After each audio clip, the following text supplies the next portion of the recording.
Assalamualaikum warahmatullahi wabarakatuh. Selamat siang. Perkenalkan, nama saya Didi Dharma Putra. Saya berasal dari Kantor Pencarian dan Pertolongan Kelas A Padang. Saya dari instansi Basarnas. Saya berasal dari Angkatan 4 dan juga kelompok 4. Nah, pada video kali ini saya akan mencoba menjelaskan itu penerapan manajemen ASN dan Smart ASN terhadap agenda 3 pada hari kedua, yaitu yang saya ambil itu menerapkan manajemen ASN dan Smart ASN terhadap ketidakseimbangan distribusi ASN, kualitas SDM ASN yang belum merata. Ya, yang pertama-tama itu untuk mengatasi masalah ketidakseimbangan distribusi ASN dan kualitas SDM ASN yang belum merata, penerapannya yaitu sangat relevan dengan pendekatan sebagai berikut. Manajemen ASN bertujuan mengelola ASN secara efektif dan efisien melalui prinsip seperti profesionalitas, akuntabilitas, netralitas, serta pengembangan kompetensi. Ini meliputi penataan pegawai berdasarkan analisis jabatan dan kebutuhan organisasi, rotasi atau mutasi posisi untuk redistribusi ASN, serta evaluasi kinerja yang berkelanjutan. Smart ASN adalah sistem manajemen ASN yang berbasis digital yang mencakup presensi online, laporan kinerja, dan penilaian kompetensi secara komprehensif.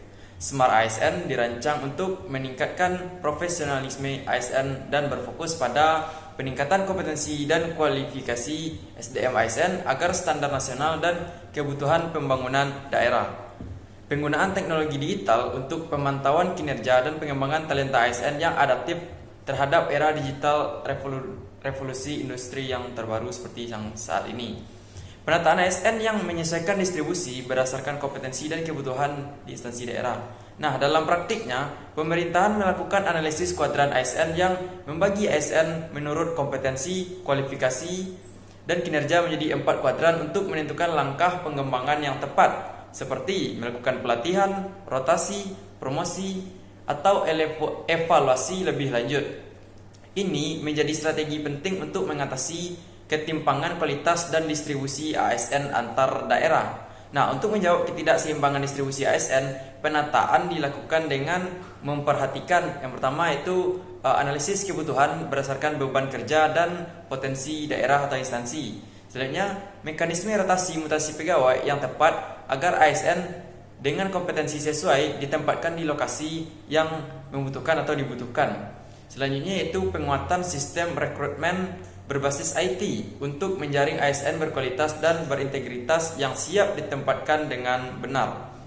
Selanjutnya, pengembangan kualitas SDM ASN juga dilakukan secara berkelanjutan dengan program pelatihan dan peningkatan kapasitas yang menyesuaikan kebutuhan jabatan dan perubahan teknologi sehingga kualitas SDM ASN dapat merata berkembang seiringnya perkembangan waktu. Nah, dengan penerapan manajemen ASN yang terstruktur dan digitalisasi melalui Smart ASN, ketidakseimbangan distribusi dan kekurangan kualitas SDM ASN dapat diatasi secara sistematik. Sejalan dengan arah kebijakan pemerintah, performa birokrasi dan juga peningkatan pelayanan publik. Singkatnya, penerapan manajemen ASN dan Smart ASN pada perencanaan distribusi ASN berdasarkan kompetensi dan kebutuhan daerah, penggunaan teknologi untuk pengelolaan kinerja, serta pengembangan SDM ASN agar merata dan berstandar tinggi sesuai tantangan era digital dan pembangunan nasional. Mungkin hanya itu yang dapat saya sampaikan. Saya mohon maaf atas kurangnya dalam penyampaian. Salam satu jiwa, satu rasa. We are family. Afiknam jagat samagram. Semoga selamatlah alam semesta. Wassalamualaikum warahmatullahi wabarakatuh.